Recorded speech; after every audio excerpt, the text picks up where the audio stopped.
मेरे इलेक्शन में आप भूल गए किस तरह महबूबा मुफ्ती साहिबा ने उस वक्त एक लेजिटिमेट वोटर का बुरखा उतरवाया पोलिंग स्टेशन के अंदर। वो भी अफसोसनाक था, और ये भी एक मर्द के तरफ एक मर्द ये करे, ये कहीं पे भी जायज़ नहीं है। मिनिस्टर साहब उनको ऑर्डर नहीं देना चाहते थे तो उनको एक साइड पे रखते, लेकिन सबके सामने इस तरह उनको जलील करना ये बहुत गलत बात है। लेकिन आहिस्ता आहिस्ता जो है नीतीश कुमार साहब, जिनको पहले एक सेक्युलर लीडर और एक समझदार लीडर के तौर पे समझा जा रहा था, शायद अब उनकी असलियत जो है वो सामने आ रही है। आप पहले हिडन डेस्टिनेशंस छोड़िए ना, जो हमारे आंखों के सामने डेस्टिनेशंस हैं उनको तो खोलिए। और जाइए तो गंडोला के लेफ्ट राइट आपको जाने की इजाज़त नहीं है, मुश्किल से एक छोटे पार्क में आपको बांध के रखा गया है। द्रंग आप जा नहीं सकते हो।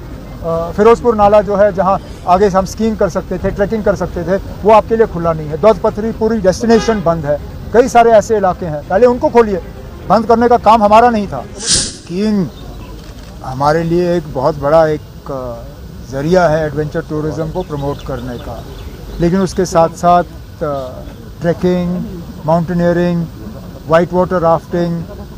हाल ही में मैंने जम्मू में एक फंक्शन में कई सारे लोगों को पैराग्लाइडिंग कोर्स कंप्लीट करने के सर्टिफिकेट दिए। अब वो यहाँ पे पैराग्लाइडिंग का जो है सर्विस शुरू कर सकते हैं।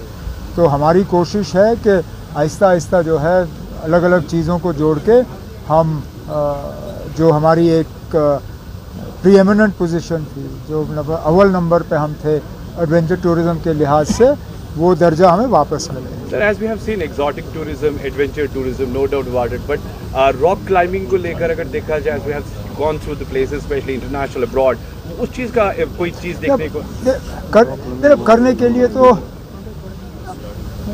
हमें कोई एतराज़ नहीं है। कोई आए और इस तरह की एक्टिविटीज़ ऑर्गेनाइज करें, लेकिन सेफली।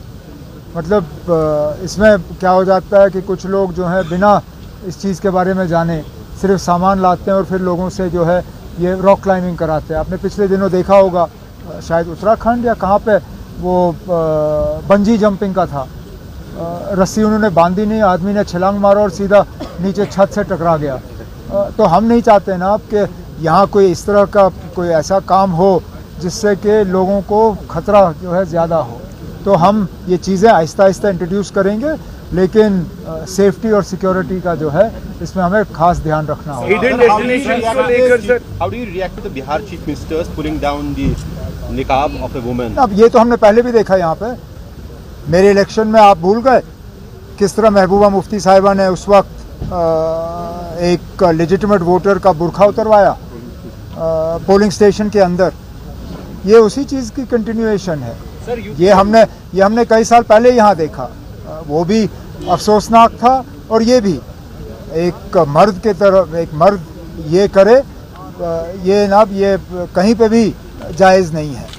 और अगर चीफ मिनिस्टर साहब उनको ऑर्डर नहीं देना चाहते थे तो उनको एक साइड पे रखते, लेकिन सबके सामने इस तरह उनको जलील करना ये बहुत गलत बात है। लेकिन आहिस्ता आहिस्ता जो है नीतीश कुमार साहब, जिनको पहले एक सेक्युलर लीडर और एक समझदार लीडर के तौर पे समझा जा रहा था, शायद अब उनकी असलियत जो है वो सामने आ रही है। सर, आप फाइनेंस मिनिस्टर भी है। आप आज निर्मला सीतारमण का ये स्टेटमेंट आ गया कि स्टेट्स को जो है उनको इंश्योर करना चाहिए फिजिकल डिसिप्लिन, कर्जा कम होना चाहिए, जीडीपी के रेशो पे। अब हमें जो विरासत में मिला है हम वो चला रहे हैं।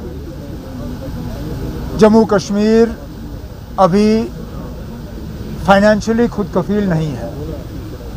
We are dependent on Government of India for a large part of our financial resources. वो डिपेंडेंसी कम होने के बजाय बढ़ गई है जब हम यूटी बने। एक रियासत के होते होते हम जो है स्टेट शेयर और सेंट्रल टैक्सेस का हमें हिस्सा मिल जाता था, वो हिस्सा हमें मिलता नहीं है। अब यूटी की हैसियत से हमें अपने बजट का काफ़ी सारा जो दबाव है वो सीधा गवर्नमेंट ऑफ इंडिया पे ट्रांसफ़र करना पड़ता है। लेकिन उसके बावजूद हमारे तरफ से मुकम्मल कोशिश रही पिछले 15-16 महीनों में कि किसी तरह की लापरवाही फाइनेंशियल मामलों में ना हो। अगर आप में से कोई ये दिखा सके कि हमने पैसों का गलत इस्तेमाल किया या गैर जिम्मेदार तरीके से इस्तेमाल किया तो मैं उसका ज़रूर जवाब दूंगा। सर हिडन डेस्टिनेशंस को लेकर बात करें तो कितना जरूरी है उसको ना मैप पर पहले हिडन डेस्टिनेशंस छोड़िए ना, जो हमारे आंखों के सामने डेस्टिनेशंस हैं उनको तो खोलिए। आज उनको बंद क्यों किया जा रहा है? एक तरफ से तो हम यहाँ टूरिज्म प्रमोशन की बात करते हैं, दूसरे तरफ से आप देखिए कितने सारे हमारे इलाके अभी भी बंद हैं। आप गुलमर्ग जाइए तो गंडोला के लेफ्ट राइट आपको जाने की इजाज़त नहीं है, मुश्किल से एक छोटे पार्क में आपको बांध के रखा गया है। द्रंग आप जा नहीं सकते हो। फिरोजपुर नाला जो है जहाँ आगे से हम स्कीइंग कर सकते थे, ट्रैकिंग कर सकते थे, वो आपके लिए खुला नहीं है। दौद पथरी पूरी डेस्टिनेशन बंद है। कई सारे ऐसे इलाके हैं, पहले उनको खोलिए। बंद करने का काम हमारा नहीं था, जिन्होंने बंद किया उनको खोलना चाहिए। कल आपके 3 MP जो होम मिनिस्टर अमित शाह से मिले तो क्या मैसेज लेके गए वो, और उन्होंने क्या स्टेटमेंट पार्टी की तरफ से जारी हुआ, मुझे उसके बारे में और कुछ नहीं। क्योंकि सर आप पावर मिनिस्टर भी है, गांव देहात की जो सिटी के कंपैरिजन करते हैं, जो गांव देहात के इलाके हैं वहाँ पानी ये बिजली नहीं होती है एज कम्पेयर अगर सिटी की बात करें, यहाँ शट डाउन होता है घंटा 1.5 घंटा। ये आप कह नहीं सकते हो ना, आपके गांव में बिजली बिल्कुल नहीं है। वहाँ बिल्कुल भी नहीं, 3-4 सर्दियों में अब पानी है नहीं, बारिश है नहीं, बर्फ है नहीं। या तो आप सवाल पूछ के जवाब का इंतजार करिए, या आप मेरे साथ बहस करिए। अगर आपने बहस करना, इलेक्शन लड़िए, MLA बनिए, हाउस के अंदर आइए, हम बहस करेंगे। अगर आप सवाल पूछ रहे हो, सवाल का मैं जवाब दूं। जवाब ये है, फिलहाल हमारी खुद की जनरेशन जो है लगभग ना होने के बराबर है। दरियाओं में पानी है नहीं, हमें मजबूरन इस बार जो है थोड़े से कट ज़्यादा करने पड़ रहे हैं, लेकिन डिपार्टमेंट को वाज़िया हिदायत दी गई है कि अनशेड्यूल्ड कट्स जो हैं कम से कम किए जाएं। लोगों से भी मेरी मोतबाना गुजारिश है कि जहाँ तक हो सके, मैं जानता हूँ सर्दी बहुत है, हमें हीटर वगैरह लगाने हैं, लेकिन कम से कम अगर खाली कमरा हो, खाली कमरे को जो है गर्म रखने की ज़रूरत नहीं है। रात भर प्लास्टिक के सिंटेक्स टैंक में हमें इमर्जन रॉड जो है रखने की ज़रूरत नहीं है। गीज़र लगाइए, सुबह चलाइए, गर्म पानी से नहाइए और उसके बाद गीज़र बंद करिए। थोड़ी सी आप लोग जो है ज़िम्मेदार तरीके से बिजली इस्तेमाल करिए। मैं अपनी ज़िम्मेदारी निभा के आपको 24 घंटे बिजली सप्लाई कर लूँगा।